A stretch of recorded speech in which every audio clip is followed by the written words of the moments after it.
नमस्कार, प्रणाम। मैं अविनाश, वारदात तक के एक नए एपिसोड में आज जिस सच्ची घटना के साथ आप लोगों के बीच में आया हूँ, ये सच्ची घटना मध्य प्रदेश की है। वाकई दुनिया में ऐसे-ऐसे लोग हैं जो इतना गिरा हुआ काम कर देते हैं, इतना घिनौना काम कर देते हैं, जिस पर यकीन करना बड़ा मुश्किल हो जाता है। ऐसे ही कुछ कहानी मध्य प्रदेश के इंदौर जिले से निकल कर के आई है। आज इस सच्ची घटना को आप ध्यान से सुनिएगा। वाकई आपको यकीन नहीं होगा कि दुनिया में ऐसे-ऐसे लोग हैं जो इतना गिरा हुआ काम कर देंगे, इतना घिनौना काम कर देंगे। दरअसल अ, कटघरे में एक महिला खड़ी होती है और वहीं पर एक वकील जो होता है वो उससे ये पूछता है कि एक बात बताओ कि तुम्हारे प्राइवेट पार्ट पे तुम्हारा जो पति है वो ताला क्यों लटकाए हुए था? इस पर जो महिला थी वो कुछ देर पहले तक ये कह रही थी कि हाँ, जो भी जुर्म है वो मेरे पति ने किया है, लेकिन कोर्ट में जाकर के मुकर जाती है, जहाँ पर सभी लोगों के चेहरे से हवाइयाँ उड़ जाती हैं। उसके बाद से जो जज साहब होते हैं, जिनका नाम होता है अरविंद कुमार जी, जो वहाँ के न्यायाधीश होते हैं, उन्होंने जो फैसला लिया, जो फैसला सुनाया, वाक़ई काबिल तारीफ़ होता है। चलिए जानते हैं पूरी कहानी को, पूरी सच्ची घटना को कि आखिर हुआ क्या था। मध्य प्रदेश का जो एक ज़िला है इंदौर, और इसी इंदौर का एक थाना लगता है इदरीस नगर, और इसी का एक इलाका है मूसाखेली इलाका। इसी इलाके में एक व्यक्ति होता है, उसका परिवार रह रहा होता है। उस परिवार में टोटल 5 लोग होते हैं। परिवार का जो मुखिया होता है विजय होता है, और उसकी जो पत्नी होती है जिसका नाम प्रियंका होता है, उसके 3 बेटे और बेटियाँ भी थी। और बात कर रहा हूँ मैं 16 जुलाई की। और इस सच्ची घटना में जो होता है, दरअसल जो विजय होता है, विजय एक ऑटो रिक्शा का मैकेनिक होता है। जो आजकल ये बैटरी वाले रिक्शा चल रहे हैं, इसी ऑटो रिक्शा का वो मैकेनिक होता है। जो भी खराबियाँ होती थी वो बनाता था। अब इसी के लिए उसका यहाँ पे गुज़ारा नहीं हो पा रहा था। वो सोचता है कि क्यों ना उसको विदेश जाना चाहिए। अब इसीलिए वो पासपोर्ट अप्लाई करता है, और पासपोर्ट भी कुछ समय बाद बन करके आ जाता है। महीने का समय लगता है, और उतने में ही उसका जो पासपोर्ट है वो घर पे आ जाता है। इधर कुछ समय गुजरता है तो वो सोचता है कि वो वीज़ा के लिए अप्लाई कर रहा था, और वीज़ा उसको मिलने की चांस भी होते हैं, क्योंकि उसके कुछ दोस्त होते हैं जो पहले से वहाँ पर गए होते हैं। वो कहते हैं कि तुम भी यहीं पर आ जाओ, यहाँ पर बहुत अच्छी कमाई है, यहाँ पर जो भी पैसा होगा तुम्हें बचेगा, और तुम अपने पैसे से अपने परिवार में पैसा भेजोगे, पैसा बचाओगे, तो तुम्हारी बेटियों की शादी करने में आसानी हो जाएगी। इस पर जो विजय होता है वो कहता है कि ठीक है। वो इस चीज़ के बारे में सोच रहा है, और उसने कई जगहों पे अपने पासपोर्ट को दिया हुआ था। अब ऑटो मैकेनिक है, उसकी ज़िम्मेदारी थी कि वो सुबह में जाए, दुकान खोले, और शाम को वो वापस आता था। कहीं न कहीं जब 3 बच्चे हो गए, उसके बावजूद भी जो उसका पति होता है अ, प्रियंका का, उसको अब उसकी पत्नी पे संदेह था। वो कहता है कि तुम्हारा किसी के साथ अवैध संबंध है। जब वो दुकान चला जाता है तो तुम घर में किसी को बुलाती हो, और बुला कर के उनके साथ शारीरिक संबंध बनाती हो। इस पर जो प्रियंका होती है, वो कहती है कि नहीं, ऐसा तो बिल्कुल नहीं है, मेरा यकीन कीजिए। लेकिन जो विजय होता है, उसको इस बात पे यकीन नहीं होता है, और वक़्त ऐसे ही गुज़र रहा होता है। जो विजय था वो कहता है, एक दिन देव अपना दिमाग लगाता है और देखता है कि यहाँ पर जो बॉक्स होता है, जो घर में बक्सा होता है, उसमें ताला लगा हुआ था। तो सोचता है कि क्यों ना मैं अपनी पत्नी के लिए भी एक ताला लगवा दूँ, ताकि जब भी मैं बाहर जाऊँगा तो ये मुझे संतुष्टि रहेगी, मैं संतुष्ट रहूँगा कि ये किसी और के साथ शारीरिक संबंध नहीं बनाएगी। इस पर जो विजय होता है वो एक दिन मैकेनिक के पास जाता है, और अपनी पत्नी की जो पैंटी होती है उसको लेता है, और उसी के साइज़ का एक लोहे से जकड़ा हुआ एक बॉक्स बनवाता है, जिसको वो आसानी से अपनी पत्नी को पहना सके। और जब लेकर के घर आता है और अपनी पत्नी को दे देता है, और उसके कमर में जहाँ पर हम बेल्ट लगाते हैं, उसी जगह पे वो एक ताला लगा देता है, ताकि जब वो खोलेगा तो बस वही खोलेगा, दूसरा कोई नहीं खोल सकता। अब इसी को लेकर के पति-पत्नी में काफ़ी बहस भी होती है, पत्नी पहनने से मना कर देती है। इस पर जो पति है उसको मारता है, पीटता है, और उसके बाद लेकिन जो प्रियंका होती है वो कहती है कि ठीक है, अगर आपको इतना ही संदेह है मुझ पर, तो कहता है कि ठीक है। और जो विजय होता है उसको दे देता है, और जब भी वो पहन लेती थी, और सुबह में वो ताला मार कर के चला जाता, और शाम को घर जब वापस आता तो ताला खोलता था। अब ये सिलसिला कई साल तक चला, बल्कि 1-2 साल नहीं बल्कि 4 साल तक चलता है। जब उसकी दूसरी औलाद हुई थी, तब से ये सिलसिला शुरू हुआ था, और उसके बाद से ये सिलसिला चल ही रहा था। वक़्त गुज़र रहा था, लेकिन प्रियंका ने एक दिन डिसाइड किया कि अब वो और बर्दाश्त नहीं कर सकती, क्योंकि उसके साथ जो नाइंसाफ़ी हो रही थी, जो उसके साथ अत्याचार हो रहा था, एक दिन वो चूहे मारने की दवा लेती है और लेकर के उसी को खा लेती है और खाने के बाद वो सुसाइड करने की कोशिश करती है। लेकिन वो सुसाइड नहीं कर पाती है, वो तड़पने लगती है, उसके मुँह से झाग निकलने लगते हैं, वो परेशान हो जाती है। उसके बगल में उसकी जो बेटी होती है, जो बड़ी वाली बेटी होती है, वो भाग करके पड़ोस में जाती है और वहाँ से कुछ लोगों को बुला करके लाती है। जब पड़ोस के लोगों से बुला करके लाती है, पड़ोस के लोग आनन-फानन में उस महिला को ले करके हॉस्पिटल पहुँचते हैं। हॉस्पिटल में जब पहुँचते हैं तो देखते हैं, जब डॉक्टर होते हैं, उस लड़की का इलाज करने के लिए, उस महिला का इलाज करने के लिए जब वो अलग-अलग तरीके अपनाते हैं और उसको यूरिन ट्यूब होता है, उसी यूरिन ट्यूब को जब लगाने की कोशिश करते हैं और कपड़ा हटाते हैं, तो देखते हैं कि जो उसका प्राइवेट पार्ट है, उसपे तो ताला लगा हुआ है। दरअसल जो हॉस्पिटल होता है उसका नाम होता है एफएम बाम हॉस्पिटल होता है। उसी हॉस्पिटल में इसका इलाज चल रहा होता है प्रियंका का। अब सभी लोग परेशान थे, जितने भी डॉक्टर थे, कंपाउंडर थे, सभी लोग परेशान थे कि आखिर ये क्या? इसके प्राइवेट पार्ट पे तो ताला लटका हुआ है। अब ताला बिना खोले होगा नहीं। अब वो जो महिला थी वो अजलस थी, एकदम बेहोश थी। उसको ना ही कोई होश था, हवास था, कुछ नहीं था। आखिर वो उससे कोई पूछ भी क्या सकता है? अब जो अलग-अलग जो लोग थे, सभी लोग परेशान थे। फिर कुछ लोगों ने बताया कि इसके पति को हो सकता है इसके बारे में पता हो। अब पति को वहाँ पर पुलिस का मामला भी था, तो पुलिस भी आ जाती है और पुलिस आनन-फानन में उसके पति के पास जाती है, जहाँ पर उसकी दुकान होती है।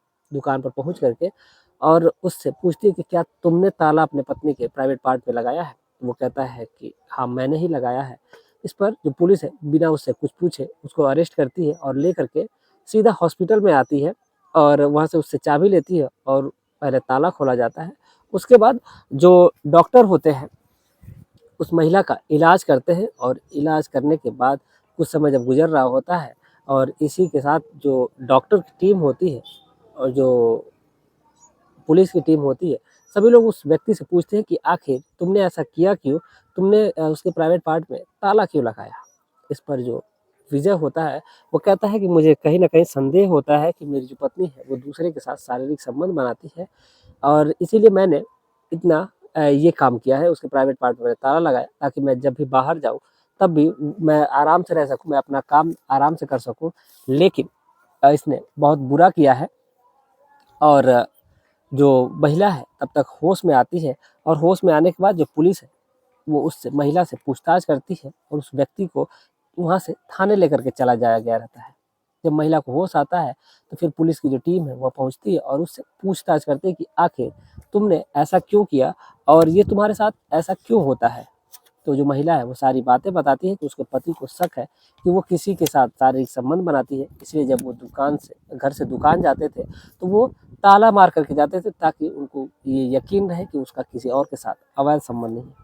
इस पर जो पुलिस की टीम है वो कहती है कि ये सिलसिला कब से चल रहा होता है, तो जो महिला होती है वो कहती है ये तकरीबन 3.5 से 4 साल से ये सिलसिला चल रहा होता है, क्योंकि जो डॉक्टर होते हैं वो बताते हैं कि जो उसकी कमर है, उस कमर में जहाँ पर ताला लटकाया गया था उस पूरा एक दाग सा बन जाता है, क्योंकि सुबह से शाम तक ऐसे ही जब ताला लटकाया जाएगा तो फिर वो कहीं न कहीं दाग तो बन ही जाएगा, उसकी जो वहाँ की जो चमड़ी होती है वो छिल गई रहती है। अब जो डॉक्टर होते हैं सभी लोग परेशान थे, तो जो पुलिस की टीम है वो पूछती है कि आखिर जब इतने दिन से तुम बर्दाश्त करती आई थी, तो फिर ऐसा क्या हुआ कि तुम्हें ज़हर खाने की नौबत आई और तुम ये इस स्थिति में पहुँची हो? इस पर जो महिला होती है वो कहती है कि उसके पति को अब ये संदेह था कि वो दूसरे के साथ हँस कर के बात करती है और दूसरे के पास फिजिकल से रिलेशन ना होके उनसे फ़ोन पे घंटों बातें करती है और दूसरों को इशारे करती है और उनसे जो किसिंग का होता है वो करती है। और इसीलिए मेरे पति ने मुझसे कहा था कि अब वो मुझे इस दुनिया से अलग कर देगा, वो उसको और भी गंभीर सज़ा देगा, जिसके डर से वो महिला डर जाती है और वो सुसाइड करने की कोशिश करती है, ताकि उसका जो पति है उसके साथ इतना घिनौना काम और भी ना कर सके, ताकि वो सही से रह सके, वो महिला सही से मर सके, इसलिए उसने सुसाइड करने की कोशिश की। इस पर जो महिला होती है, उस महिला से जब पुलिस इतना अपना बयान ले लेती है, उसके बाद बात ये सीधा कोर्ट में जब पहुँचती है, तो वहीं पर जो कोर्ट के जो मुख्य न्यायाधीश होते हैं अरविंद कुमार जी, जब उन्होंने पूछा कि आखिर ये बताओ कि क्या ये बात सही है क्या ये तुमने सही किया है? क्या तुम्हारा पति तुम्हारे पे इतना अत्याचार करता है? इस पर जो महिला होती है, वो महिला सीधे-सीधे पलट जाती है अपने बयान से। वो कहती है कि नहीं, मेरे पति ने ऐसा कुछ भी नहीं किया है, बल्कि मैंने दबाव में आकर के ये बात कही है। तो जो न्यायाधीश होते हैं वो पुलिस पे और वकील पे भड़क जाते हैं कि आखिर तुम लोगों ने इस महिला से ज़बरदस्ती बयान क्यों लिया? इस पर जो वकील होते हैं, पुलिस होती है, उन्होंने कहा कि हमें बाकायदा इस महिला ने बताया है इस बात को, पूरा गाँव भी है, पूरे गाँव के लोग के सामने इसने बताया है और ये इसका ऑन रिकॉर्ड है, वीडियो है। तो जो महिला होती है, महिला को ये बात पता नहीं होती है कि उसकी जो बातें हैं, जो वो बोल रही है, जो बयान दे रही है, वो रिकॉर्ड किया जा रहा है। ये बात उसको पता ही नहीं चलती है। इस पर जब जज साहब कहते हैं कि सारे बयान पेश करो, तो जो महिला होती है वो रो रही होती है, गिड़गिड़ा रही होती है, लेकिन जो वकील होते हैं वो सारे बयान पेश करती है कि इस महिला ने बयान दिया है। और फिर पुलिस की ये टीम बताती है कि जो चाबी है, वो चाबी इसके पति के पास से ही मिली है और इस महिला के जो कमर में ताला लगा है, इसकी जो चाबी है वो पूरे जगह खोजा गया, लेकिन कहीं नहीं मिलती, इसके पति के पास ही मिलती है। इससे ये प्रूफ होता है कि ये पति की द्वारा ही किया गया ये कृत्य है। और जो वकील है वो अलग-अलग जब तरीके से जब पूछने की कोशिश करते हैं, घुमाने की कोशिश करते हैं, तो जो महिला है वो टूट जाती है, वो सारी बातें मान लेती है। फिर जो जज साहब होते हैं वो पूछते हैं कि आखिर तुमने ऐसा किया क्यों? तो जो महिला होती है वो कहती है कि मैं इनको बचाना चाहती हूँ, चाहे ये जैसे भी हैं तो मेरे पति ही। अगर इनको कुछ हो जाएगा तो फिर इस परिवार की ज़िम्मेदारी कौन लेगा? इस परिवार को कौन सँभालेगा? इस पर जो जज साहब होते हैं कहते हैं कि ये आज तुम पे अत्याचार हुआ है और यही अत्याचार अलग-अलग लोगों पे होगा तो फिर ये बहुत ही निंदनीय है और ऐसा किसी के साथ होना नहीं चाहिए। इस पर जो महिला होती है वो गिड़गिड़ा रही होती है, भीख माँग रही होती है अपने पति के को बचाने के लिए, लेकिन जो जज साहब होते हैं वहीं पर उन्होंने 10 साल की सज़ा सुनाई और 10,000 जुर्माना सुनाया। और बाकी उस अपराधी को, उस दरिंदे को, यानी जो विजय होता है उसको जेल की सलाखों के पीछे डाल दिया जाता है। महिला वहीं पे गिड़गिड़ा रही होती है कि उसको पति को बख्श दिया जाए, चाहे जैसा भी है वो बर्दाश्त कर लेगी, वो सह लेगी, लेकिन उसके पति को छोड़ दिया जाए, क्योंकि उसकी 2 बेटियाँ हैं, 1 बेटा है, जिसकी परवरिश करने के लिए वो कहाँ से पैसे लाएगी? जो भी है, वो सहारा उसका पति ही है। इस पर जो जज साहब होते हैं वो कहते हैं कि आज तुम्हारे साथ हुआ है, कल को अगर मैं इसको बख्श दूँगा तो ऐसे ही और भी महिलाओं के साथ होगा और जो अपराधी होंगे, जो गुनाह करके भी वो बच जाएँगे, इसीलिए इसको सज़ा देना तय है। जो पुलिस की टीम है उसको कस्टडी में लेती है और जेल की सलाखों के उसको पीछे डाल दिया जाता है। बाकी ये जो माँ है और अपनी 2 बेटियों और बेटे के साथ अपना गुज़र-बसर कर रही है। बाकी इस पूरे घटनाक्रम को सुनाने का उद्देश्य किसी की भावनाओं को ठेस पहुँचाना नहीं है, बल्कि आपको जागरूक करना है, आपको सचेत करना है।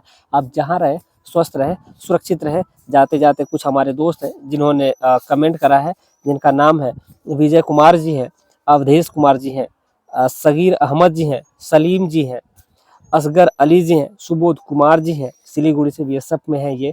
और अगले नंबर पे हैं विनीत जी हैं, राधे श्याम जी हैं, राजीव जी हैं, राजीव जी राजस्थान से हैं। फिर अगले नंबर पे हैं विमलेश जी, राजस्थान से ही हैं। अगले नंबर पे है विनीत जी, विनीत यदुवंशी जी, ये मध्य प्रदेश से ही हैं। अगर मध्य प्रदेश से हैं तो आपको पता ही होगा कि ये जो सच्ची घटना है वहाँ की है, तो आपको ये पूरी सुर्खियों में थी, आज तक के न्यूज़पेपर में भी आया था। आप लोग चाहे तो नेट पर सर्च कर सकते हैं, आपको बाकायदा मिल जाएगा। ये घटना जो से मैं अब तो लोगों तक लाता हूँ, ये कोई भी घटना झूठी नहीं होती है। तो चलिए मिलते हैं कल शाम 7:30 बजे एक और सच्ची घटना के साथ। तब तक के लिए जय हिंद, जय भारत।